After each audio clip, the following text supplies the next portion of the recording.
Hello, welcome to Sumo biology. Today's lecture is about Chargaff rule. तो Chargaff rule एक अलग तरह से टॉपिक से मैं आपसे डिस्कस करता हूँ, क्योंकि इससे रिलेटेड न्यूमेरिकल अक्सर आपको आते हैं। न्यूमेरिकल लगाने के लिए पहले आपको चारगाफ रूल पता होना चाहिए। और चारगाफ रूल के बारे में अपनी एनसीईआरटी क्या कह रही, तो एनसीईआरटी में इसमें कोई खास मेंशन नहीं है। देखिए, लिखा है कि डबल हेलिक्स मॉडल किसने दिया था। डबल हेलिक्स मॉडल दिया हमारे वॉटसन और क्रिक ने। और इन्होंने जो मॉडल प्रपोज किया था किस पे बेस्ड था, observation of Erwin Chargaff, that for a double strand DNA the ratio between adenine and thymine and guanine and cytosine are constant and equals 1। बस इतना दे रखा है। लेकिन इससे रिलेटेड जब न्यूमेरिकल आते हैं तो उसकी आप अगर प्रैक्टिस करके जाएंगे तो आपका समय बचेगा, वरना आपको थोड़ी परेशानी का दिक्कत का सामना करना पड़ सकता है। तो चारगाफ रूल को थोड़ा सा डिटेल में पढ़ते हैं, 10 मिनट लूँगा आपके। उसके बाद चारगाफ रूल से रिलेटेड न्यूमेरिकल्स लगाते हैं। चारगाफ रूल क्या, चारगाफ क्या कहता है? चारगाफ कहता है purines and pyrimidines base pair are equal amount in a double strand DNA, that is adenine plus guanine. आपको पता है कि जो नाइट्रोजिनस बेस हैं वो दो कैटेगरी में हम लोग बांट सकते हैं, प्यूरिन्स और पायरिमिडिन्स। तो प्यूरिन्स में आपके आ रहे हैं एडेनिन गुआनिन, और पायरिमिडिन्स में आ रहे हैं thymine and cytosine. Double strand DNA में adenine plus guanine, adenine plus guanine is equal to cytosine plus thymine. ठीक है जी, क्योंकि अगर इसकी आप वैल्यू रख लीजिए x, इसकी वैल्यू आप रख लीजिए y, तो A हमेशा अपोजिट आएगा T के। A के साथ बेस पेयरिंग कौन कर रहा है? T थाइमिन कर रहा है। तो total in all double strand DNA में जितना भी अमाउंट एडेनिन का होगा उतना ही अमाउंट थाइमिन का होगा। ठीक है जी, तो इसकी वैल्यू हो गई x। और इसी तरह से cytosine always comes opposite to guanine, तो x अगर हमने इसकी g की वैल्यू रखी है y, तो इसकी भी वैल्यू y। तो x plus Y is equal to X plus Y.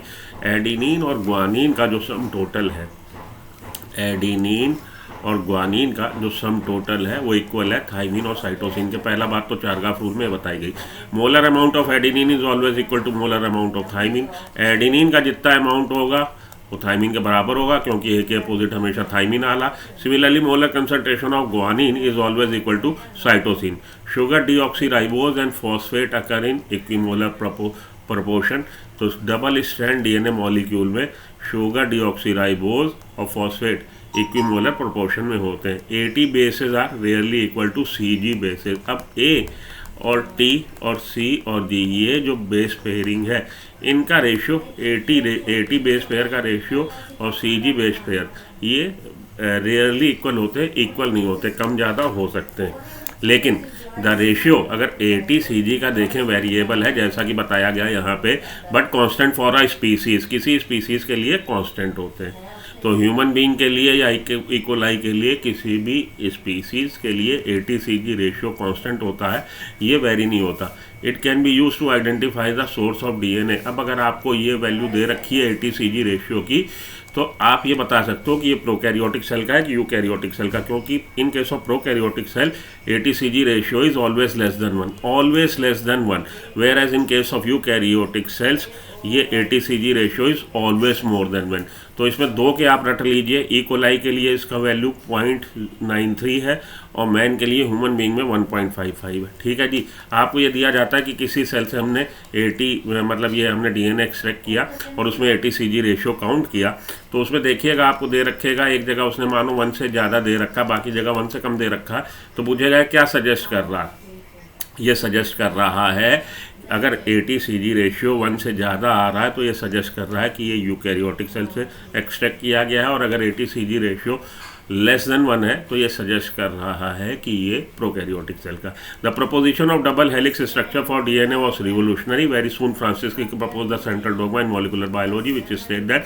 Central dogma के लिए मैं अलग से आपको एक वीडियो दूंगा, इसको यहाँ पे ना डिस्कस करिए। ये जो 5 पॉइंट है, अब इससे आप न्यूमेरिकल लगा लेंगे अगर इन चीज़ों को ध्यान में रखेंगे। इन सम वाइडेसेस द फ्लो ऑफ इन्फॉर्मेशन, ये रिवर्स ट्रांसक्रिप्टेज के बारे में, यहाँ पे हमारा फोकस इसका नहीं, आगे बढ़ते हैं न्यूमेरिकल्स पे आ जाते हैं। In a double strand DNA molecule adenine is 30%, what would be the percentage of guanine? तो एडेनिन 30% है, आपको पता है, तो थाइमिन कितना होगा? 30%। सम टोटल एटीसीजी का कितना? 100%। इसका मतलब 40% में अब आपका क्या है? 40% में आपका सी और जी है, साइटोसिन और गुआनिन, और वो इक्वल अमाउंट में होंगे, तो इसका मतलब है 20 आपका आंसर है। एक तो ये इस तरह से क्वेश्चन आपसे अक्सर पूछा जाता है। ठीक है, लगा लेंगे आप, ये उसी का दूसरा क्वेश्चन है, उसी पैटर्न पे, कोई ज़रूरत नहीं, आगे चलते हैं। इस पे आइए। The two strand of DNA molecule separated and one of them is analyse for ATCG ratio, this is found to be 0.2। ATCG ratio 0.2 निकला, तो इससे एक क्वेश्चन बन सकता है कि इनमें से कौन सी सेल से इसको एक्सपेक्ट किया गया है। तो आप देखेंगे 3 जगह यूकैरियोटिक सेल दे रखी होगी, 1 जगह प्रोकैरियोटिक, क्योंकि लेस देन 1 है तो आपका आंसर प्रोकैरियोटिक सेल होगा, या तो प्रोकैरियोटिक सेल लिखा होगा या प्रोकैरियोटिक सेल का कोई एग्जाम्पल दे रखा होगा। ठीक है जी। अब आइए, हमारा क्वेश्चन क्या था? क्वेश्चन था ATCG रेशियो 0.2 है, what would be the AGTC ratio of whole molecule. अब यहाँ पे उसने ट्विस्ट दिया है, आपको ये लाइनें उसने फालतू दी हैं कि आप इसको पढ़ें। भैया डबल स्ट्रैंड डीएनए मॉलिक्यूल के होल मॉलिक्यूल का AGTC रेशियो क्या होगा? 1 होगा, क्योंकि एडिनिन प्लस गुआनिन ये प्यूरिन्स है और साइटोसिन प्लस थाइमिन ये पिरिमिडीन्स है, इक्वल होते हैं तो 1 होता है हमेशा। ये बाकी की ये जो 2 लाइनें आपको डिस्ट्रैक्ट करने के लिए दे रखी है, अगर आपको बेसिक कॉन्सेप्ट पता आप तुरंत इसको क्लिक कर देंगे और आगे चलिए। आगे वाला आ रहा है जी, the two strand of DNA molecule separated, one of them is analyzed, ATGC-CG ratio is found to be 0.2, what would the ATGC ratio of other strand? 2 strand है, इस स्ट्रैंड पे कह रहा है ATCG रेशियो जो है वो कितना है? 0.2। इस स्ट्रैंड का कितना होगा बेटा? सेम होगा। यहाँ पे A मान लीजिए 40 टाइम्स अपीयर हुआ है, T 20 टाइम्स अपीयर हुआ है, C 15 टाइम्स अपीयर हुआ है और G 30 टाइम्स अपीयर हुआ है। तो AT इस वाले स्ट्रैंड पे आ जाइए आप, A के अपोजिट T आएगा, जितना इस स्ट्रैंड पे A की वैल्यू है उतना ही इस स्ट्रैंड पे T की वैल्यू है, 40 हो जाएगी। जितनी इस स्ट्रैंड पे T की वैल्यू है उतनी ही इस स्ट्रैंड पे A की वैल्यू होगी 20। तो A प्लस T जो इस स्ट्रैंड की वैल्यू है सम टोटल, वो तो यहाँ पे भी इतनी होगी ना, क्योंकि A प्लस टी इस स्ट्रैंड पे कितना था? 40 प्लस 20। अब वहाँ पे उस स्ट्रैंड पे A प्लस टी क्या हो गया? 20 प्लस 40 हो गया। ठीक है जी।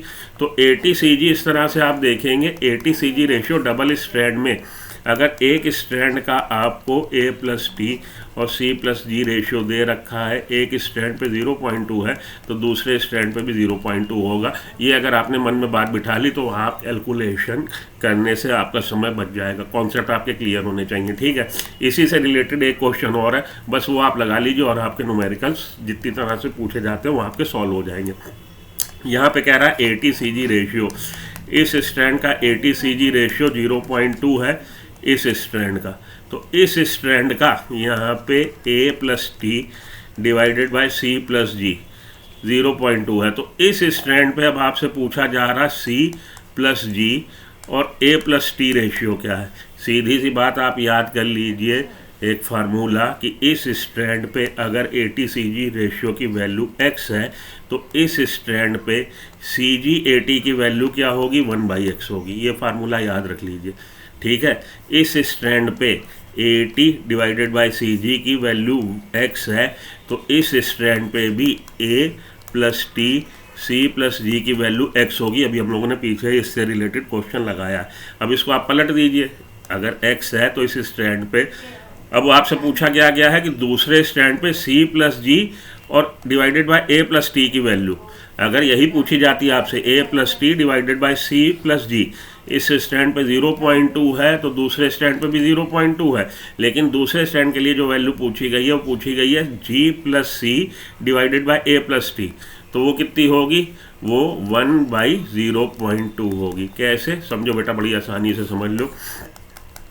A 40 times, T 20 times, C 30 times और G 10 टाइम्स। CG ATCG। अब इधर T की वैल्यू कितनी हो गई? 40 हो गई। A की वैल्यू कितनी हो गई? 20। A की वैल्यू हो गई 40 हो गई। T की वैल्यू, A की वैल्यू हो गई 20। ठीक है। G की वैल्यू कितनी हो गई? C हो गई।